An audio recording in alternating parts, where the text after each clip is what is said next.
ಸುಮ್ತಿ ಏನ್ ಮಾಡ್ತಾ ಇದೀಯ ಮನೆಯಲ್ಲಿ? ಬನ್ನಿ ಮಾವ.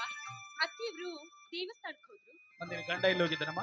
ಅವರು ಅವ್ರ ಪಾರ್ಟ್ನರ್ನ ಭೇಟಿಯಾಗ್ಲಿ ಹೋದ್ರು ಮಾವ. ಹಾಗಾದ್ರೆ ಇನ್ನು ಭದ್ರವಾಗಿ ತೆಗೆದಿಡಮ್ಮ. ಅದರಲ್ಲಿ ಹಣ ಇದೆ. ನಿನ್ನ ಗಂಡ ಬಂದ ತಕ್ಷಣ ಕೊಟ್ಟು ಬಿಡುವಂತೆ. ನಿನ್ನ ಗಂಡ ತನ್ನ ತಾಯಿ ಹತ್ರ ಅಪ್ಪನ ಪೆನ್ಷನ್ ಹಣದ ಮೇಲೆ ಸಾಲ ತೆಗೆದುಕೊಂಡು ಬಾ ಅಂತೇಳಿ ಬಹಳಷ್ಟು ಒತ್ತಾಯ ಮಾಡ್ತಾ ಇದ್ದಂತೆ. ಸುಮತಿ ಬಂದು ನನಗೆ ಪದೇ ಪದೇ ಕಿರಿಕಿರಿ ಮಾಡ್ತಾ ಇದ್ಳು. ಯಾಕಂದ್ರೆ ನನ್ನ ಹೆಂಡತಿಗೆ ಮಗ ಅಂದ್ರೇನೆ ಪಂಚಪ್ರಾಣ. ಅವನ ಸುಖ ಸಂತೋಷ ತನ್ನ ಸುಖ ಸಂತೋಷವನ್ನು ಕಾಣ್ತಾಳ. ನನಗೆ ನನ್ನ ಸುಮತಿ ಚೆನ್ನಾಗಿರ್ಬೇಕನ್ನೋ ದೃಷ್ಟಿಯಿಂದ ಬ್ಯಾಂಕ್ ವರೆಗೆ ಸಾಲ ತೆಗೆದುಕೊಂಡು ಬರಲು ಹೋಗಿದ್ದೆ. ಬ್ಯಾಂಕ್ ಮ್ಯಾನೇಜರ್ ಪೆನ್ಷನ್ ಹಣದ ಮೇಲೆ ಸಾಲ ಕೊಡ್ಲಿಕ್ಕೆ ಬರುದಿಲ್ಲ ಅಂತ ಹೇಳಿದ್ರು ಕೂಡ ಬಹಳಷ್ಟು ಒತ್ತಾಯ ಮಾಡಿಕೊಂಡು ರಿಕ್ವೆಸ್ಟ್ ಮಾಡಿ ಸಾಲ ತೆಗೆದುಕೊಂಡು ಬಂದಿದ್ದೀನಿ. ನಿನ್ನ ಗಂಡ ಬಂದ ತಕ್ಷಣ ಕೊಟ್ಬಿಡಮ್ಮ. ನನಗೆ ಸ್ವಲ್ಪ ಹೊರಗಡೆ ಕೆಲಸ ಇದೆ, ಹೋಗಿ ಬರ್ತೇನೆ. ಬಿಸಿಲಾದ ಬಂದಿರಿ ತಮ್ಮಪ್ಪನ ಮಜ್ಜಿಗೆ ಕುಡಿದು ಹೋಗುದಂತ ತಾಡ್ರಿ ಮಾವ. ಬೇಡಮ್ಮ, ಯಾಕೋ ನನ್ನ ಮನಸ್ಥಿತಿ ಸರಿಯಾಗಿಲ್ಲ ಇವತ್ತು. ಸ್ವಲ್ಪ ನೀರು ತಂದು ಕೊಡು ಸಾಕು. ಹೇ ಭಾರತ್ ಮಾತೆ, ಮಗನಿಗೆ ಜನ್ಮ ನೀಡಿದ ತಪ್ಪಿಗಾಗಿ, ನಿನ್ನ ಹೆಂಡತಿ ಸುಮತಿಯ ಮನಃಶಾಂತಿಗಾಗಿ ನಾನು ಸೇವೆ ಮಾಡಿದ ಪ್ರತಿಫಲವಾಗಿ ಬಂದ ಹಣವನ್ನೆಲ್ಲ ಮಗನಿಗೆ ಧಾರೆ ಎರೆದು ಕೊಟ್ಟುಬಿಟ್ಟೆ. ಸಾಲದಕ್ಕೆಂದು ಕೊನೆಗಾಲದಲ್ಲಿ ಆಸರೆಯಾಗಿದ್ದ ಪೆನ್ಷನ್ ಹಣದ ಮೇಲೂ ಸಾಲ ತಕ್ಕೊಂಡು ಬಂದ್ಬಿಟ್ಟೆ. ಇದು ನನ್ನ ಮಗನ ಮೇಲೆ ವ್ಯಾಮೋಹ ಅನ್ನಬೇಕು, ತಂದೆಯ ಅತಿಯಾದ ಕುರುಡು ಪ್ರೀತಿ ಅನ್ನಬೇಕು, ಏನ ತಂದೆಯ ಹುಚ್ಚುತನ ಅನ್ನಬೇಕು, ಒಂದು ತಿಳಿಯದಾಗಿದೆ. ನೋಡೋಣ ಆ ಭಗವಂತ ಹೇಗೆ ದಾರಿ ತೋರಿಸ್ತಾನೋ ಹಾಗೆ ಜೀವನ ಸಾಕ್ಷಿತರಾಯಿತು.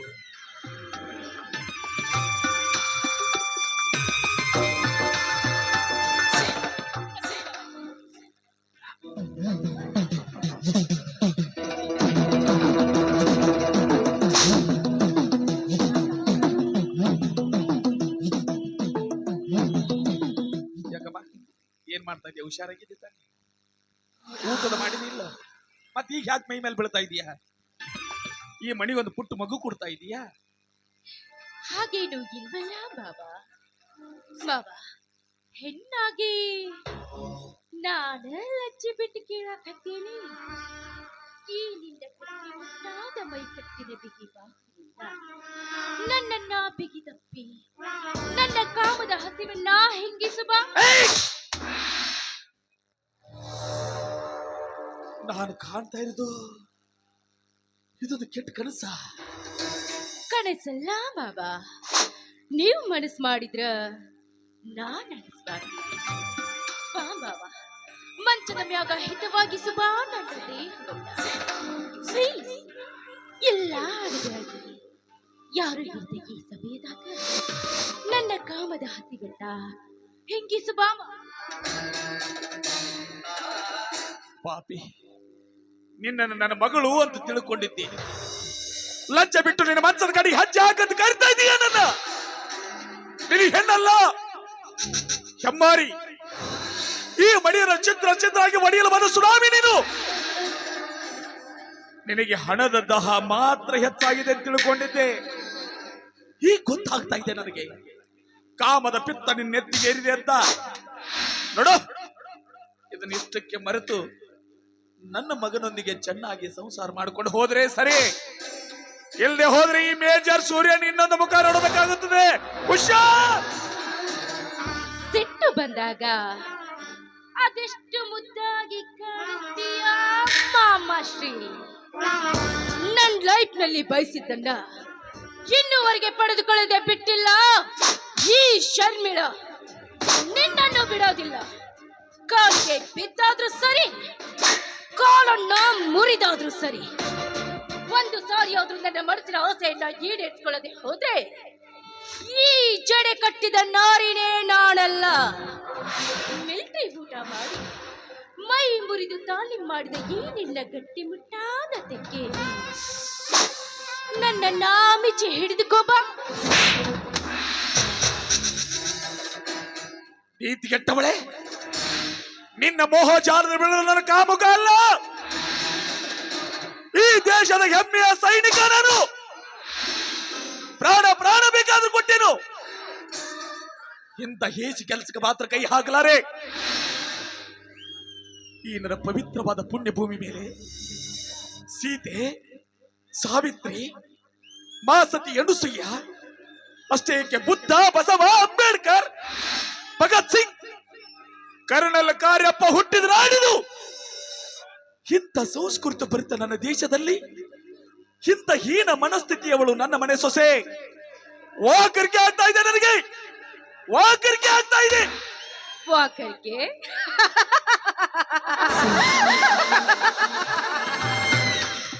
ಆಗ್ಲೇಬೇಕು ಬಾಬಾ.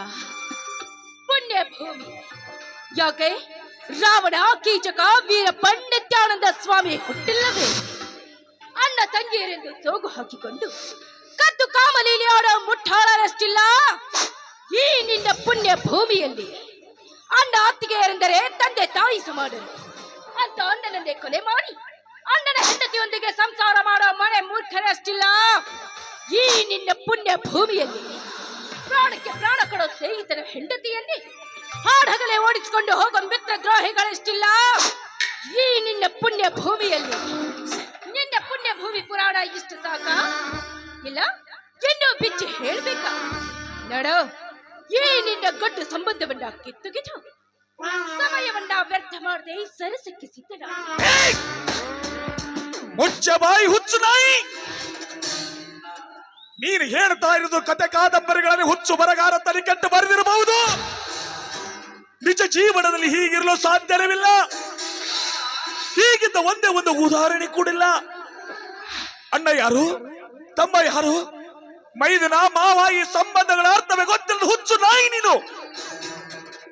ಇನ್ನೊಂದು ಕ್ಷಣ ನನ್ನ ಮನೆಯಲ್ಲಿದ್ರೆ ನಿನ್ನ ಜೀವಂತವಾಗಿ ಹೋಗೋದು ಬಿಟ್ಟೇನು. ನನ್ನ ತಾಳ್ಮೆ ಕೆಡು ಮುಂಚೆ ನನ್ನ ಮನೆ ಬಿಟ್ಟು ಹೊರಟೋಗೋ.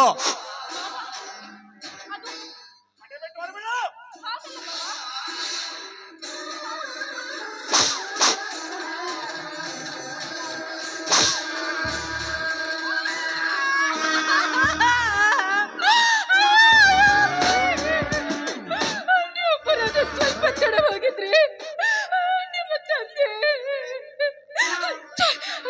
ಹೇಗೆ ಹೇಳಿ? ನಿಮ್ಮ ತಂದೆ ಯಾರಿಲ್ಲದ ಸಮಯ ನೋಡಿ ನನ್ನ ಕೈ ಹಿಡಿದು ಸರ್ಸ ಕರೆದ್ರಿ. ನಾನು ನಿರಾಕರಿಸಿ ಓಡಿ ಹೋಗೋದನ್ನು ತಡೆದು ನನ್ನ ಕಾಲು ತಿರುವಿ ನಿನ್ನ ಕಾಲು ಮುರಿದಾದ್ರೆ ಸರಿ, ನಿನ್ನನ್ನು ಬಿಡೋದಿಲ್ಲ ಅಂತ ನನ್ನ ಕಾಲ ಹಿಡಿಯೋದಕ್ಕೆ ನೀವು ಬಂದ್ರಿ. ಇಲ್ಲದೆ ಹೋಗಿದ್ರೆ ನಿಮ್ಮ ತಂದೆಯ ಕಾಮಾಗ್ನಿಯಲ್ಲಿ ಸುಟ್ಟು ಕರಕಲಾಗಿ ಹೋಗ್ತಿದ್ದೀರಿ. ಸತ್ಯವಾಗ್ಲೂ ರೀ, ನಿಮ್ಮ ಮೇಲೆ, ನೀವು ಕಟ್ಟಿದ ಈ ಬಾಗಿಲದ ಮೇಲೆ, ನೀವು ಪ್ರೀತಿಸ್ತಿರೋ ನಿಮ್ಮ ತಾಯಿ ಮೇಲೆ ಆಡಿರಿ. ಹೇಳ್ತಾ ಇರೋದು ಸತ್ಯ ರೀ, ಸತ್ಯ. ಶರ್ಮಿಳಾ, ಏನ್ ಹೇಳ್ತಾ ಇದೀಯಾ ನೀನು? ಕರೆಡೆ ಹೇಳಕತ್ತೀನ್ರಿ. ಬೇಕಾದ್ರ ನಿಮ್ಮ ಗಂಡ ನೀವ ಕೇಳಿ. ಇಲ್ಲ, ನಾನಿದನ್ನ ನಂಬಲ್ಲ, ನಾನಿದನ್ನ ನಂಬಲ್ಲ.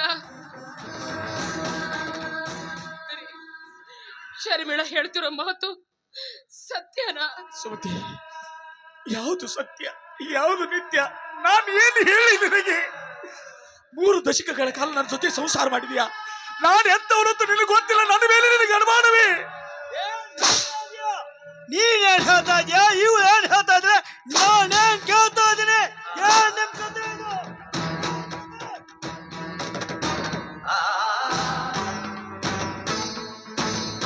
ಅಪ್ಪ ಮಹೇಂದ್ರ, ಕಣ್ಣಿಗೆ ಕಾಣುವ ದೃಶ್ಯವನ್ನು ಕಂಡು ನಿರ್ಧರಿಸಬೇಡ. ಇದರ ಹಿಂದೆ ಅಡಗಿರುವ ಸತ್ಯಾಸತ್ಯತೆಗಳನ್ನು ಅರಿತು ತೀರ್ಮಾನಿಸು. ಪ್ರತ್ಯಕ್ಷ ಕಂಡರು ಪ್ರಮಾಣಿಸಿ ನೋಡೆಂಬ ಬಲ್ಲವರ ಗಾದೆ ಮಾತನ್ನ ಅರ್ತಿಲ್ವೇನೋ ನೀನು? ಅಂದ್ರ ಏನ್ರಿ ನಿಮ್ಮ ಮಾತಿನ ಅರ್ಥ? ಏನ್ ಅರ್ಥ? ನಾನೇ ನಿಮ್ಮ ಕಾಲು ಹಿಡಿದು ಕರಿತಾ ಇದ್ದ ಮಾವ, ನನ್ನ ಕಾಮದಾಹ ಹೆಚ್ಚಾಗೈತಿ, ನಿನ್ನ ಮಗಳ ಹತ್ತ ಗಂಡಸ್ತನ ಇಲ್ಲ, ಆ ಕೆಲಸ ನೀವ ಮಾಡ್ಬರ್ರಿ ಅಂತ ನಿಮ್ಮ ಕಾಲು ಹಿಡಿದು ಕರಿತಾ ಇದ್ದೇನೆ. ಮತ್ತೇನ್ ಮಾಡೋದು ರೀ? ಒಂದು ಹೆಣ್ಣು ಅಬಲಿಯ ಕೂಗು ಕೇಳುವರು ಯಾರಿಲ್ಲ ಈ ಮಡಿಯೋಗ. ಮಾಡಿಕೊಂಡ ಗಂಡನಾದ್ರೂ ಕೇಳ್ತಾನೆ ಅಂತ ನಿಮ್ಮ ಮುಂದೆ ಹೇಳಿದ್ರ ನೀವು ಕೂಡ ನನ್ನ ಮಾತನ್ನೇ ನಂಬ್ತಾ ಇಲ್ಲ. ನೀವ ಹೇಳ್ರಿ, ಇಂಥ ಸುಂದರ ಸದೃಢವಾದ ಗಂಡ ನನ್ನ ಪಕ್ಕದಲ್ಲೇ ಇರ್ಬೇಕಾದ್ರೆ ಈ ಮುದುಕರ ಪಕ್ಕದಲ್ಲಿ ಮಲಗೋದಕ್ಕೆ ಹೋಗ್ತೀನಿ ಹೇಳ್ರಿ. ತಪ್ಪಾಗ್ಲಿಲ್ಲ, ತಪ್ಪು ಮಾಡಿದವನು ನಾನು. ಹೌದು, ಇದು ಗೋವುಗಳ ನಂದನವನ್ನು ತಿಳಿದುಕೊಂಡು ಈ ನಂದನವನಕ್ಕೆ ನಿನ್ನನ್ನು ಕರ್ಕೊಂಡು ಬಂದೆ. ಇಂಥ ಸುಂದರವಾದ ನಂದನವನದಲ್ಲಿ ಒಬ್ಬ ಒಬ್ಬ ಗೋಮುಖ ವ್ಯಾಘ್ರ ಅಂತ ನನ್ಗೆ ಗೊತ್ತಾಗ್ಲಿಲ್ಲ. ಓಯ್, ಇಷ್ಟು ದಿನ ಏನು ದೇಶ ಕಾಯಕ್ ಹೋಗಿದ್ಯೋ? ಕಂಡ ಹೆಂಗಸರ ಬೆಂಡ್ ಹತ್ತಿ ತಿರ್ಗಾಕ್ ಹೋಗಿದ್ಯೋ?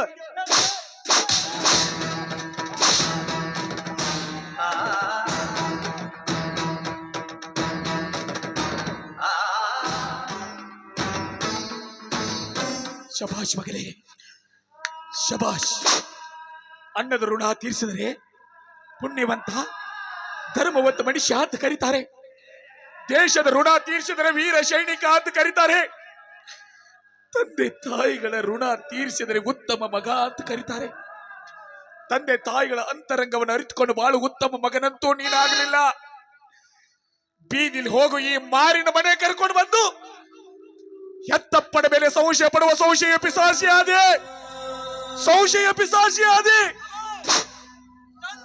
ಮಕ್ಕಳ ಭವಿಷ್ಯದ ಬಗ್ಗೆ ಟೈಮ್ ಟು ಟೈಮ್ ವಿಚಾರ ಮಾಡಬೇಕಪ್ಪ, ಮಾಡಬೇಕು. 6 ತಿಂಗಳ ಮಿಪ್ಪೋಲಿಯೋ 3 ತಿಂಗಳ ವ್ಯಾಕ್ಸಿನ್ ಮಕ್ಕಳಿಗೆ ಹಾಕಿಸ್ಬೇಕು. ಮಕ್ಕಳನ್ನ 16 ಕಡೆ ಸುತ್ತಾಡಿ ಮಕ್ಕಳನ್ನ ಒಳ್ಳೆಯ ಸ್ಕೂಲಿಗೆ ಸೇರಿಸಬೇಕು. ಮಕ್ಕಳಿಗಾಗಿಯೇ ಸ್ವಲ್ಪ ಸಮಯ ಕೊಟ್ಟು ಅವರಿಗೆ ಪ್ರೀತಿಯಿಂದ ಮುತ್ತು ಕೊಟ್ಟು ಹೆಗಲ್ ಮೇಲೆ ಗುಡಿಸ್ಕೊಂಡು ಲೋಕದ ಜ್ಞಾನನ ಮಕ್ಕಳಿಗೆ ಇಂಚಿಂಚಾಗಿ ತೋರಿಸ್ಬೇಕಪ್ಪ, ತೋರಿಸ್ಬೇಕು. ಹೇಳು, ಇದ್ರಲ್ಲಿ ನೀನು ಯಾವುದು ಮಾಡಿದೆ ಹೇಳು. ಇದ್ರಲ್ಲಿ ನಾನು ಯಾವುದೂ ಬಯಸಲ್ಲ, ನನಗೆ ಯಾವುದು ಬೇಕಾಗಿಲ್ಲ. ನಿನ್ನ ಆತ್ಮ ಸಾಕ್ಷಿಯಿಂದ ಹೇಳು, ನೀನು ಒಂದು ದಿನವಾದರೂ ನನ್ನ ಪಕ್ಕದಲ್ಲಿ ಮಲಗಿ ಈ ಎದೆ ಮೇಲೆ ಕೈ ಇಟ್ಟಿದೆಯಾ ಏನೋ? ನೀ ಎಲ್ಲಿರ್ತೀಯ? ನಿನಗೆ ದೇಶ ಕಾಯುವ ಹುಚ್ಚು. ಆ ದೇಶ ಕಾಯಕ್ ಹೋಗಿದ್ದೀಯಲ್ಲ, ಅಲ್ಲೇ ಬಿದ್ದು ಸತ್ತು ಹೋಗಿದ್ರೆ ಆ ನಿನ್ನ ಹಾಳಾದ ಮುಖನ ಈ ಕಣ್ಣಿಂದ ನೋಡುದ್ ನಾನ್ ತಪ್ಪಿದ್ದು. ಆ ಸಾವಿಗೂ ನನ್ನ ಕಂಡ್ರೆ ಭಯ ಕಣ. ಯುದ್ಧದಲ್ಲಿ ಎದುರಾಳಿಯ 3 ಬುಲೆಟ್ಗಳು ಈ ನನ್ನ ಗಂಡನ ಗುಂಡಿಗೆ ಬೇಸಕ್ಕಾಗ್ಲಿಲ್ಲ. ಸತತ 3 ದಿನಗಳ ಕಾಲ ಆಸ್ಪತ್ರೆಯಲ್ಲಿ ಸಾವು ಬದುಕಿನ ಮಧ್ಯೆ ಹೋರಾಡ್ತಾ ಇದ್ದೆ.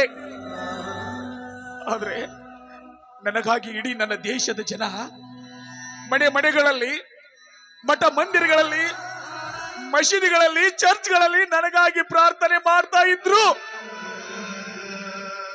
ಮೇಜರ್ ಸೂರ್ಯನಿಗೆ ಏನೂ ಆಗ್ಬಾರ್ದು, ಮೇಜರ್ ಸೂರ್ಯ ಪ್ರಾಣಾಪಾಯದಿಂದ ಪಾರಾಗಿ ಬರಬೇಕು ಅಂತ. ಆದ್ರೆ ಇವತ್ತು ನಾನ್ ಜನ್ಮ ಕೊಟ್ಟ ಮಗ, ನನ್ನ ವಂಶೋದ್ಧಾರಕ, ನನ್ನ ಕರಳಿನ ಕುಡಿ ನನ್ನ ಸಾವನ್ನೇ ಬಯಸ್ತಾ ಇದ್ದಾನಲ್ಲೇ ಸುಮತಿ.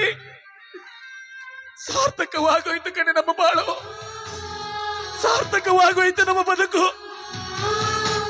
ಒಬ್ಬ ಮಗನ ಮದುವೆ ಮಾಡಬೇಕು, ಹಾದಿ ಬೀದಿ ತುಂಬಾ ಹಂದ್ರ ಹಾಕಿಸ್ಬೇಕು, ಸಾವಿರಾರು ಬಂಧು ಬಾಂಧವರನ್ನೆಲ್ಲ ಕೂಡಿಸ್ಬೇಕು, 100 ಸ್ನೇಹಿತರನ್ನ ಕರೆಸಬೇಕು. ಹೆಂಡತಿ, ಮಗ, ಸೊಸೆ, ಮೊಮ್ಮಕ್ಕಳು, ಅಕ್ಕರಿಯ ಸಂಸಾರ ಸಿಹಿ ಸಕ್ಕರೆಯನ್ನು ಸವಿಬೇಕಂದು ರಿಟೈರ್ಡ್ ಆಗಿ ಕನಸನ್ನು ಹೊತ್ತು ಈ ಮನೆಗೆ ಓಡೋಡಿ ಬಂದೆ.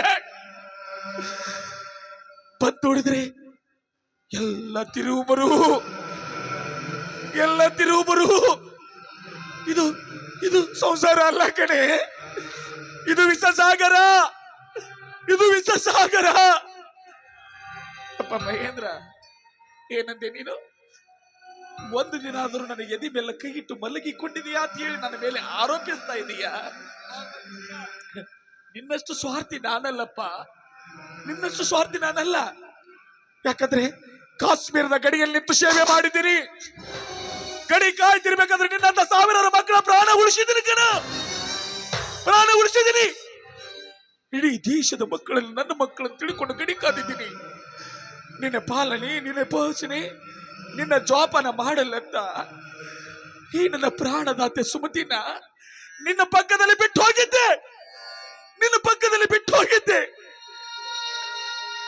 ಸುಮತಿ, ನನ್ನ ಮಗ ಹಾಗೆ ಬೆಳೀತಾನೆ, ನನ್ನ ಮಗ ಹೇಗೆ ಬೆಳೀತಾನೆ, ನನ್ನ ಮಗ ದೊಡ್ಡ ಇಂಜಿನಿಯರ್ ಆಗಿ ನಮ್ಮ ಊರಿಗೆ, ನಮ್ಮ ದೇಶಕ್ಕೆ ಕೀರ್ತಿ ತರ್ತಾನೆ ಅಂತ ಹೇಳ್ತಾ ಇದೆಯಲ್ಲ. ಇದೇನೇ ನಿನ್ನ ಮಗನ ಸಾಧನೆ? ಹ? ದೇಶದ ತುಂಬ ದೊಡ್ಡ ದೊಡ್ಡ ಡ್ಯಾಮ್ ಕಟ್ಟು ಮಗನಾಗಲಿಲ್ಲ ಕಡೆ ಇವನು. ದೇಶದ ತುಂಬಾ ದೊಡ್ಡ ದೊಡ್ಡ ಬಿಲ್ಡಿಂಗ್ ಕಟ್ಟು ಮಗನಾಗಲಿಲ್ಲ. ಎತ್ತಪ್ಪನ ಮನಸ್ಸ ಮಣಿಮೂರ್ಖ ಮಗನಾದ. ಮಕ್ಕಳನ್ನು ಹುಟ್ಟಿಸಿದ ಮಾತ್ರಕ್ಕೂ ಅವಂಗ ತಂದೆ ಅನ್ನಲ್ಲ. ಮಕ್ಕಳಿಗಾಗಿ ಆಸ್ತಿ ಅಂತಸ್ತು ಕಾರು ಬಂಗ್ಲೆ ಮಾಡಬೇಕಪ್ಪ, ಮಾಡಬೇಕು. ಹೇಳು, ನನಗಂತ ನೀನ್ ಏನ್ ಮಾಡಿದ್ಯಾ ಹೇಳು. 32 ವರ್ಷ ಗಡಿ ಕಾದು ತಂದ ಹಣ ಎಷ್ಟು ಗೊತ್ತಾ? ಕೇವಲ 51 ಲಕ್ಷ. ಬೀದಿಲಿದ್ದು ಭಿಕ್ಷೆ ಭಿಕ್ಷೆ ಮಾಡ್ತಾರಲ್ಲ ಭಿಕ್ಷುಕರು, ತಮ್ಮ ಮಕ್ಕಳ ಭವಿಷ್ಯದ ಬಗ್ಗೆ ಲಕ್ಷ ಲಕ್ಷ ದುಡ್ಡು ಮಾಡಿ ಮಕ್ಕಳ ಹೆಸರಲ್ಲೇ ಎಬ್ರಿ ಇಟ್ಟಿರ್ತಾರೆ. ನಿನಗಿಂತ ಭಿಕ್ಷೆ ಬೇಡವರು ನನ್ನ ಪಾಲಿಗೆ ಅವರೇ ಮೇಲು. ಎಸ್, ಅವರೇ ಮೇಲು. ಬಲೆ ಮಗನೇ, ಬಲೆ. ನನ್ನ ಪ್ರಾಣವನ್ನೇ ಪಣಕ್ಕಿಟ್ಟು ಶತ್ರುಗಳ ಜೊತೆ ಹೋರಾಡಿ ನಿನ್ನ ಬದುಕಿನ ಸಲುವಾಗಿ ಉಳಿಸಿ ತಂದು ಕೊಟ್ಟ 51 ಲಕ್ಷ ಲೆಕ್ಕಕ್ಕೆ ಇಲ್ಲವಲ್ಲ. ಏ ಪಟ್ಟಿ ಮಗನೇ, 51 ಲಕ್ಷಕ್ಕೆ ಮೊದಲು ಸೊನ್ನೆಯಷ್ಟು ಬರ್ತಾವಂತ ಗೊತ್ತೇನೋ ನಿನಗೆ? 24 ಗಂಟೆಗಳ ಕಾಲ ಟೈಮ್ ಕೊಡ್ತೀನಿ. ನಿನ್ನ ಸ್ವಂತ ಪರಿಶ್ರಮದ ಮೇಲೆ 1,000 ರೂಪಾಯಿ ದುಡಿದುಕೊಂಡು ಬಾರು ಮಗನೇ. ದುಡ್ಡಿನ ಮೇಲೆ ಏನು ಅಂತ ನಿನಗೆ ಗೊತ್ತಾಗ್ತಾ ಇದೆ. ಏನಂದಿ ನೀನು? ಬೀದಿಯಲ್ಲಿ ಭಿಕ್ಷೆ ಬೇಡವರು ಲಕ್ಷ ಲಕ್ಷ ಮಕ್ಕಳಿಗೆ ಗಳಿಸಿಟ್ಟಿರ್ತಾರಂತ ಹೇಳ್ತಾ ಇದ್ದಿಲ್ಲ. ನಿಜ ಕಣಪ್ಪ, ನಿಜ. ನಿಮ್ಮಪ್ಪ ದುಡ್ಡು ಗಳಿಸೋ ಅಡ್ಡದಾರಿ ಹಿಡಿಲಿಲ್ಲ. ಯಾಕಂದ್ರೆ ನಾನು ದೇಶ ಕಣ್ಣು ಹಾಕೋ ಬಡ ರೈತನ ಮಗ. ನಾನು ಚಿಕ್ಕ ಮಡಿದ್ದಾಗ ಮನೆಯಲ್ಲಿ ಒಂದು ಗ್ಲಾಸ್ ಗಂಜಿ ಕುಡಿಯಲು ಗತಿ ಇರ್ಲಿಲ್ಲ ಕಣ, ಗತಿ ಇರ್ಲಿಲ್ಲ. ಮನೆಯಲ್ಲಿ ವಯಸ್ಸಾದ ತಂದೆ ತಾಯಿಗಳು ಅವ್ರ ಆಸ್ಪತ್ರೆ ಬಿಲ್ ಕಟ್ಟಬೇಕು, ನಮ್ಮ 3 ಮಂದಿ ತುತ್ತಿನ ಚೀಲ ತುಂಬಬೇಕು. ಅದ್ರ ಜೊತೆಗೆ ದುಡಿದೆ ಹಗಲು ರಾತ್ರಿ ಹಿಡಿದು ದುಡಿದೆ. ಅದರ ಜೊತೆಗೆ ಆರ್ಮಿ ಸೇರ್ಬೇಕೆಂಬ ಕನಸು ಕಟ್ಕೊಂಡೆ. ಆರ್ಮಿಯಲ್ಲಿ ಫಸ್ಟ್ ಕ್ಲಾಸ್ ಅಲ್ಲಿ ಸೆಲೆಕ್ಟ್ ಆದೆ. ನನ್ನ ಕನಸುಗಳೆಲ್ಲ ಸಾಕಾರಗೊಳಿಸಿಕೊಂಡೆ. ಸಂತೋಷ ನಗೆಯನ್ನು ಬೀರಿದೆ. ನಾನು ಪಟ್ಟ ಕಷ್ಟ ನನ್ನ ಮಗ ಪಡಬಾರದಂತ ಇಷ್ಟಪಟ್ಟೆ. ತಿಂಗಳ ನಿನಗೆ ಹಣ ಕಳಿಸ್ಕೊಟ್ಟೆ. ನಿನಗೆ ಇಂಜಿನಿಯರಿಂಗ್ ಓದಿಸ್ಲಿಕ್ಕೆ ಪ್ರಾರಂಭ ಮಾಡಿಸಿದೆ. ಅದಕ್ಕಾಗಿ ನಾನು ಈ ಸಂಸ್ಕಾರದಲ್ಲಿದ್ದೀನಿ, ನೀ ಈ ಸಂಸ್ಕಾರದಲ್ಲಿದ್ದೀಯ. ನಾನು ಏನು ಹೇಳಿದ್ರು ಕೂಡ ನಿನಗೆ ಈ ಹೆಣ್ಣಿನ ಮೋಹದ ಅಮಲು, ದುಡ್ಡಿನ ದಾಹ ನಿನ್ನ ತಲೆಯಲ್ಲಿ ತುಂಬಿಕೊಂಡ್ಬಿಟ್ಟಿದೆ. ನಾನೇನು ಹೇಳಿದ್ರು ನಿನ್ನ ತಲೆಯಲ್ಲಿ ಹೋಗುದಿಲ್ಲ. ದುಡ್ಡು ಅಂತ ಸಾಯ್ತಾ ಇದೆಯಲ್ಲ. ಕೊನೆಗಾಲದಲ್ಲಿ ಆಸರೆಯಾಗಿದ್ದ ಪೆನ್ಷನ್ ಹತ್ತದ ಮೇಲೂ ಸಾಲ ತೆಗೆದುಕೊಂಡು ಬಂದು ಈ ನಿನ್ನ ಹೆಂಡತಿ ಕೈಯಲ್ಲಿ ಕೊಟ್ಟಿದ್ದೀನಿ. ಅದನ್ನು ತೋಡಿ ಎಲ್ಲಾದ್ರೂ ಹಾಳಾಗಿ ಹೋಗು. ಇನ್ನು ಮೇಲೆ ನಿನ್ನ ಸವಾಸ ನನಗೆ ಬೇಡ, ನನ್ನ ಸವಾಸ ನಿನಗೆ ಬೇಡ. ಏನು ನನ್ನ ಕೈಯಲ್ಲಿ ನೀನು ದುಡ್ಡು ತಂದ್ಕೊಟ್ಟ? ಯಾವ ಕೊಟ್ಟೆ? ಯಾಕೆ ಸುಳ್ಳು ಹೇಳಾಕತ್ತೀರಿ? ಈಗಾಗಲೇ ನನ್ನ ಮ್ಯಾಗ ಒಂದು ಅಪವಾದನ ಹೊರಿಸಿರಿ, ಈಗ ಮತ್ತೊಂದು ಅಪವಾದನ ಹೊರಿಸ್ಬೇಡ್ರಿ. ಇಲ್ಲ ರೀ. ಯಾಕಮ್ಮ, ಈಗೊಂದು 10 ನಿಮಿಷಗಳ ಹಿಂದಗಡೆ ದುಡ್ಡಿನ ಚೀಲ ತಂದು ನಿನ್ನ ಕೈಯಲ್ಲಿ ಕೊಡ್ಲಿಲ್ಲ ನಾನು? ಅದನ್ನ ತನ್ನ ಗಂಡನ ಕೈಯಲ್ಲಿ ಕುಡಿದು ಬಿಟ್ಟು ಈಗ ಬಂಡ ಮಾತಾಡ್ತಾ ನಿಂತಿದೀಯಾ? ಎಂತ ಬಂಡ ಹೆಣ್ಣಿರ್ಬೇಕು ನೀನು? ಎಂತ ಹೇಸಿ ಜನಾರಿ ನೀವು. ಕೇಳಿದ್ರೇನ್ರಿ ನಿಮ್ಮ ತಂದೆಯವರ ಆಡೋ ಮಾತ್ರ? ನೋಡಪ್ಪ, ಬಾಯಾರಿಕೆ ಆಗ್ತಿದೆ, ನೀರು ತಂದು ಕೊಡು ಅಂತ ಕೇಳಿದ್ರು. ನಾನು ನೀರು ತಂದು ಕೊಟ್ಟೆ. ಆದ್ರೆ ಮಗನ ಹೆಂಡತಿ ಅನ್ನೋದನ್ನು ಲೆಕ್ಕಿಸ್ದೆ. ನನ್ನ ಕೈ ಹಿಡಿದು ಸರ್ಸ ಕರೆದ್ರು ರೀ. ಈಗ ಅದನ್ನ ಮುಚ್ಚಿಡೋದಕ್ಕಾಗಿ ನನ್ನ ಕೈಯಲ್ಲಿ ದುಡ್ಡು ತಂದು ಕೊಟ್ಟೆ ಅಂತ ಸುಳ್ಳು ಅಪವಾದನ ಹೊರಿಸ್ತಾ ಇದ್ದಾರೆ. ಬೇಕಾದ್ರೆ ನಾನ್ ನೀರು ತಂದು ಕೊಟ್ಟ ಬಾಟ್ಲಿ ಅಲ್ಲೇ ಬಿದ್ದ ನೋಡ್ರಿ. ಬಲೆ ಬಲೆ ಬಲೆ ಬಲೆ ಬಲೆ ಹೆಣ್ಣಿ, ಹೀಗೆ ಎಷ್ಟು ಮನೆಗಳನ್ನು ಹಾಳು ಮಾಡಿದೀಯಾ? ಹೀಗೆ ಎಷ್ಟು ಮನೆಗಳನ್ನು ಕೊಳ್ಳಿ ಹಚ್ಚಿ ಈ ಮನೆ ಕಾಲಿಟ್ಟಿದೀಯಾ? ಇನ್ನು ನಿನ್ನ ಜೀವಂತವಾಗಿ ಬಿಟ್ರೆ ಈ ಮನೆಯನ್ನು ಗುಡಿಸಿ ಗುಂಡಾಂತರವಾಗಿ ಮಾಡಿಬಿಡ್ತೀಯಾ? ಇನ್ನು ಮಾತ್ರ ನಿನ್ನ ಸುಮ್ಮನೆ ಬಿಡುದಿಲ್ಲ, ಇನ್ನು ಮಾತ್ರ ನಿನ್ನ ಜೀವಂತ ಬಿಡುದಿಲ್ಲ. ಮಾಡ್ತಾ ಇದೆಯೋ ಖಬರು ನಿನಗೇನಾದ್ರೂ ಇದೆಯಾ? ನನ್ನ ಕಣ್ಣೆದುರಿಗೆ ನನ್ನ ಹೆಂಡತಿನ ಹೊಡ್ಲಿಕ್ಕೆ ಬರ್ತಲ್ಲ, ಎಷ್ಟು ಧೈರ್ಯ ನನಗೆ, ಎಷ್ಟು ಧೈರ್ಯ! ಮಗನ ಹೆಂಡತಿ ಅಂದ್ರೆ ಮಗ ಸಮ ಕಾಣೋದ್ ಬಿಟ್ಟು ಮಗಳ ಮೇಲೇನೆ ಕಾಮದ ಕಣ್ಣು ಹಾಕ್ತಾ ಇದೆಯಲ್ಲ, ಎಂತ ಲುಚ್ಚ ನೀನು! ಇಂಥ ಜೀವಂತವಾಗಿ ಬಿಡಬಾರ್ದು.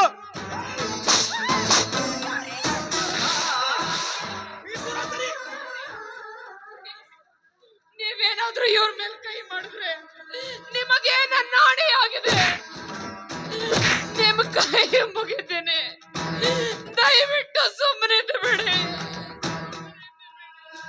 ನೋಡ್ದೆ ನೀನ್ ಎಂತವನದ ಈ ಕಣ್ಣುಗಳಿಂದನೇ ನೋಡ್ದೆ. ಇಂಥವನನ್ನ ಈ ಮನೆಯಲ್ಲಿ ನಾನ್ ಬೇರೆ ಇಟ್ಕೋಬೇಕಾ?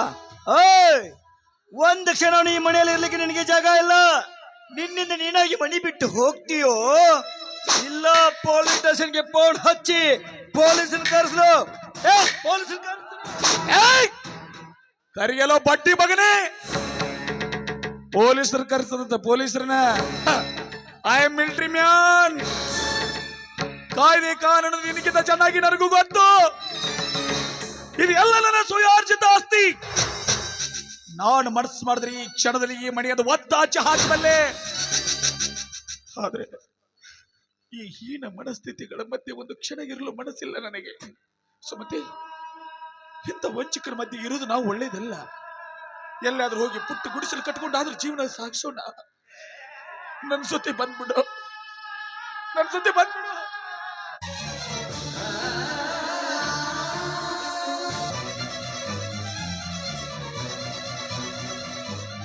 ಅಲ್ವಾ, ನಿಮ್ಮಪ್ಪ ತಪ್ಪು ಮಾಡಿದ್ದಾರೆ ಅಂದ್ರೆ ನಂಬ್ತಾ ಇದೀಯಾ ಅಲ್ವಾ? ಅವರಂತವ್ರಲ್ಲ, ಅವ್ರೇ ತಪ್ಪು ಮಾಡೋದಕ್ಕೆ ಸಾಧ್ಯನೇ ಇಲ್ಲ. ಅವ್ನು ಚಿಕ್ಕವನು, ನಾನೊಂದು ಬೈದು ಮುಂದೆ ಹೇಳ್ತೇನೆ. ನೀವು ಮಾತ್ರ ಮನೆ ಬಿಟ್ಟು ಹೋಗ್ಬೇಡ್ರಿ, ಹೋಗ್ಬೇಡಿ. ನಿಮ್ಮಪ್ಪನ ಮನೆ ಬಿಟ್ಟು ಹೋಗ್ಬೇಡ ಅಂತ ಹೇಳು. ಅಂದ್ರೆ ಏನವೋ ನಿನ್ನ ಮಾತಿನ ಅರ್ಥ ಇದು? ನಿನ್ನ ಗಂಡ ತಪ್ಪು ಮಾಡಿಲ್ಲ, ನನ್ನ ಹೆಂಜಿನ ತಪ್ಪು ಮಾಡಿದ ಅಂತ ನೀನ್ ಹೇಳ್ತಾ ಇದ್ದೀಯೇನು? ನಿನ್ನ ಗಂಡ ಮಾಡಿರುವ ಕೆಲಸಕ್ಕ ಕರೆದು ಹೂವಿನ ಹಾರ ಹಾಕಿ ಸನ್ಮಾನ ಮಾಡ್ಬೇಕಾಯ್ತೇನೋ? ನೋಡ, ನಾವು ಒಳಗಡೆ ಹೋಗಿ ಬರುವಷ್ಟರಲ್ಲಿ ಮನೆ ಬಿಟ್ಟು ಹೋದ್ರೆ ಸರಿ, ಇಲ್ಲ ಅಂದ್ರೆ